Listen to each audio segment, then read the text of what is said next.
What's going on, guys? Tyler from True Street Productions here, and today is just going to be a little update video of the car. Nothing really has changed parts wise, although there is some things that changed about the car that I think I should discuss. But yeah, so here's a little overview of the car. For those of you who are new to the channel, this is my 1993 Mustang LX 505 speed car. It has a Vortec V1 S-Trim supercharger, trick flow heads, trick flow intake, Ford Racing cam, and it has a whole bunch of other parts that I'm not really going to get into right now, but those are the big main parts. I did somehow manage to fit 315s under the car without rolling the fenders. Obviously, it does rub whenever I hit a big bump. This tire is not so bad. The other side now, the other side is pretty rough. As you can see right there, that nice gouge going down. That was actually backing up in my yard. I went on an angle too steep, and that tire went up, and it was too late by that time, so I rolled forward, went out and looked, and there was rubber hanging off. Hopefully you can hear me. I have to film in the garage today because it's too windy out, as you can see. But yeah, so getting back to the car, I would say it was 2 weeks ago, well, 2 weekends ago. I took the car out for a drive, and I was doing like a 10 roll, and I really wasn't beating on it too hard, but I did jump on it, and when I grabbed second gear, it all just, I heard a loud boom, and I thought I blew the clutch. The car still drove, so obviously I didn't blow the clutch, but that was my first thought, because right when it happened, you know, pretty much the pedal was all the way out until the clutch engaged. So I was like, okay, maybe the clutch, maybe the clutch blew up, not majorly blew up, obviously, because you would have heard metal pieces and everything, and it would have exploded, and would have been this whole big ordeal. But after, driving it home and stuff, the clutch is not completely gone.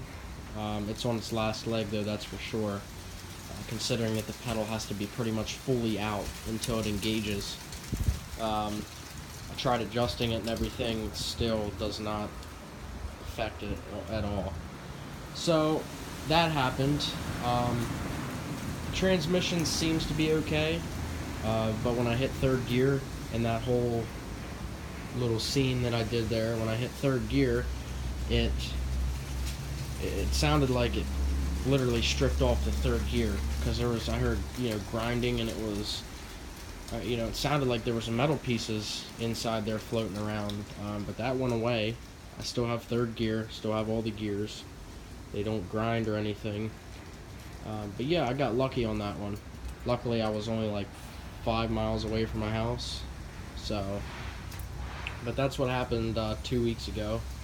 Right now, pretty much the plan with the car is I'm going to get a stage 3 clutch, a Tremec TQ600 trans. I'm going to pick up some rear end parts today, Mosier 31 spline axles, a Detroit locker rear, and all that fun stuff, and then we're going to pull the rear out of the car, and we are going to weld the axle tubes, make sure everything's straight first, and then weld up the axle tubes.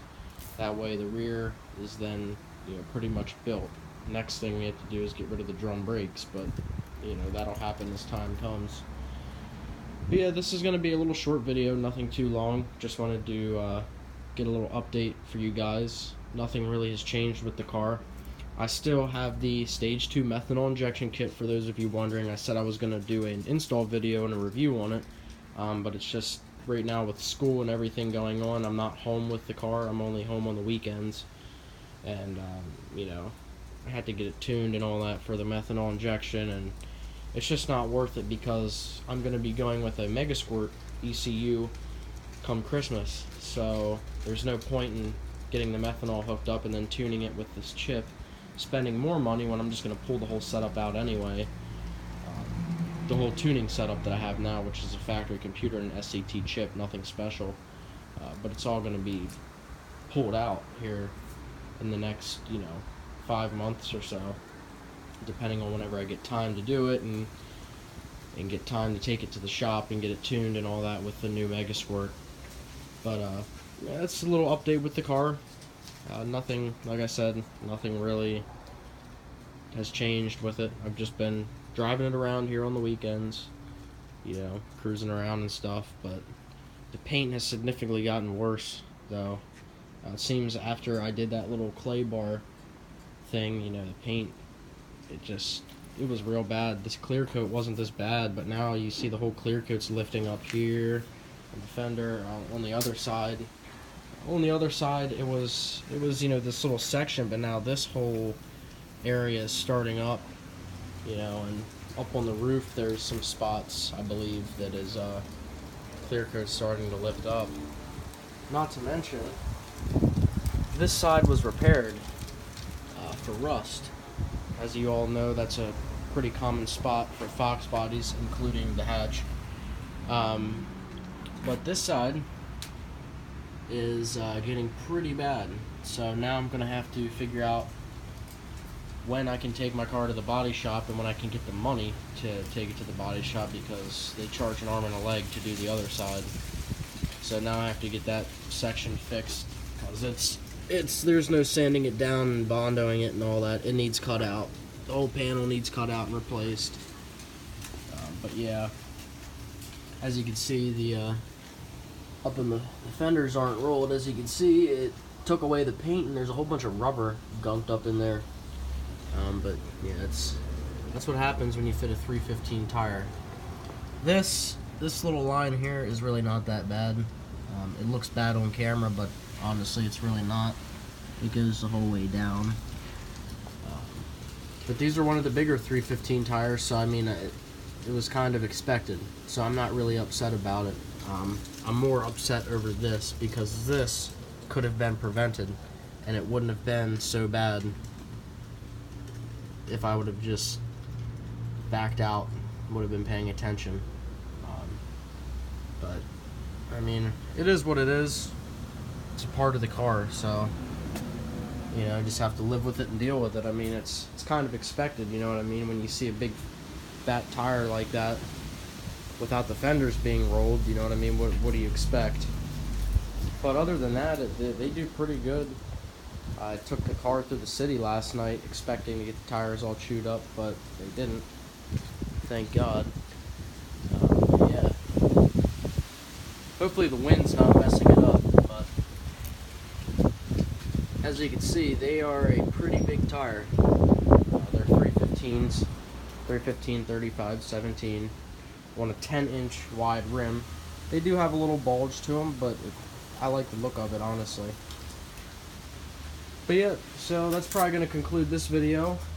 Stay tuned for more content. I'm going to be uploading some more videos here shortly. I'm finally starting to get caught back up with editing and all that between school and everything that's going on right now. It's just a little tough, but I'm finally starting to catch up. We recently hit 40 subscribers, which is awesome. It seemed like I wasn't going to get past that 35 subscriber mark. Kept fluctuating. It kept going down and then going back up to 35, 36, and then it would drop down to 34. But we finally hit 40 subscribers. Hopefully we can keep climbing to the top. But yeah, thank you guys for watching. Please share this with friends, family, anyone. I don't just do Mustang stuff. I do other cars as well. I have some reviews and stuff, car reviews that I have, lined up waiting to be edited and all that. But yeah, I don't just do Mustangs, mainly Fox bodies, obviously, because that's what I have. So, I mean, I can make a lot of videos with this car. But, share with everyone, try to get the word out. Let's get this channel up to 100 subscribers. I think I'm going to do a giveaway whenever I hit 100 subscribers. I don't know what it is yet, but it's definitely in the works. But yeah, So if you want to see more content like this, subscribe. If you have any comments, questions, leave them down below. Any suggestions, I'm free for anything. So thank you guys for watching, and have a nice Thanksgiving.